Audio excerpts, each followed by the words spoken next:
নমস্কার, শম্পার রান্নাঘরে আপনাদের সবাইকে স্বাগত।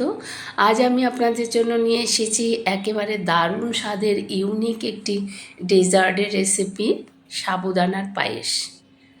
এই সাবুদানার পায়েস হয়তো অনেকেই তৈরি করে থাকেন, তবে আমি কিভাবে তৈরি করেছি সেটা আপনাদের দেখানোর জন্যই এই রেসিপিটি আপনাদের সামনে নিয়ে এসেছি।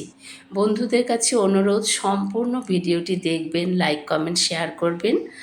আর যারা নতুন বন্ধু তারা লাইক কমেন্টের সাথে সাথে একটি সাবস্ক্রাইব করে বেল আইকনটি প্রেস করে চ্যানেলটির পাশে থাকবেন, যাতে সবার আগে নোটিফিকেশান আপনার কাছে পৌঁছে যায়। দেখুন কত সুন্দর সাবুদানার পায়েস তৈরি হয়েছে। আপনারা বাড়িতেও একবার ট্রাই করবেন।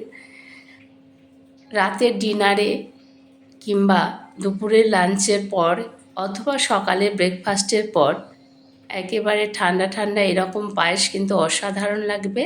আপনারা সকলে ভালো থাকবেন।